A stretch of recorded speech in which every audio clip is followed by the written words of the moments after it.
The Lord be with you. And with your spirit. A reading from the Holy Gospel according to John. Glory to you, O Lord. After Jesus had revealed himself to his disciples and eaten breakfast with them, he said to Simon Peter, "Simon, son of John, do you love me more than this?" Simon Peter answered him, "Yes, Lord, you know that I love you." Jesus said to him, "Feed my lambs." He then said to Simon Peter a second time, "Simon, son of John, do you love me?" Simon Peter answered him, "Yes, Lord, you know that I love you." He said to him, "Tend my sheep." Jesus said to him the third time, "Simon, son of John, do you love me?" Peter was distressed that he said to him a third time, "Do you love me?" And he said to him, "Lord, you know everything. You know that I love you." Jesus said to him, "Feed my sheep." Amen, amen, I say to you, when you were younger, you used to dress yourself and go where you wanted. But when you grow old, you will stretch out your hands and someone else will dress you and lead you where you do not want to go. He said this, signifying by what kind of death he would glorify God. And when he had said this, he said to him, "Follow me." The Gospel of the Lord. Praise to you, Lord Jesus Christ. Good evening, my dear brothers and sisters. Whenever I place myself in the position of Peter in our Gospel for today, I cannot but feel irritated and annoyed with Jesus. Kapag nilalagay ko po yung sarili ko doon sa Gospel natin for today, hindi ko po maiwasang mainis o mairita kay Jesus. Why? Because we heard Jesus asking Peter 3 times, "Peter, son of John, do you love me?" Isang beses ako tanungin, okay pa eh. 2, baka naninigurado lang po. Pero yung pangatlo, parang hindi na okay yun. Parang iba na yung tingin mo sa akin, hindi ako makaunawa. Say for example, in our house, I remember during pandemic, being an only child, I was raised, I have to say, spoiled. Isang araw po nung pandemic, my mom went to do our laundry. And since I do not know how to wash our clothes, I do not know how to iron them. Alam niyo po kung anong trabaho na lang po naiwan sa akin? Yung kaya ko lang pong gawin? Yung ibaba, yung sinampay. That's the only thing I know how to do. Yung basang damit na sinampay, tatanggalin at ibababa. I remember my mom telling, "Alduino, pakibaba na yung sinampay." During that time, I was watching a show in the television. I told my mom, "Ma, I'll just wait for the advertisement."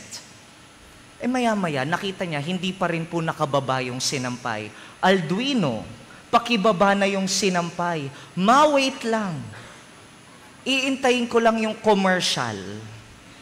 Medyo umiinit na rin po ulo ko.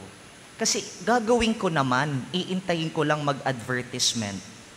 Nung pangatlo, "Alduino, pag di mo binaba, papatayin ko yun na yung TV." And I guess the same might be the experience of Peter in our gospel. "Lord, why do you keep on asking me whether I love you? Do you have doubts with me?" And what's worse is this. Jesus was asking Peter in front of the other apostles. Nakakahiya. Di ba pag inuulit-ulit natin yung instruction sa isang tao, nagdududa tayo, baka kasi hindi niya tayo nauunawaan. Kaya natin inuulit-ulit para masigurado nating nauunawaan niya tayo. Jesus is making Peter look like a fool in front of the other apostles.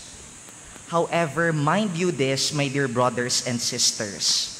Every time Jesus asked Peter, "Do you love me?" And every time Peter answered, "Lord, you know that I love you," there is a third line coming from Jesus. And what is that? Tend my sheep. Feed my flock. Feed my lambs.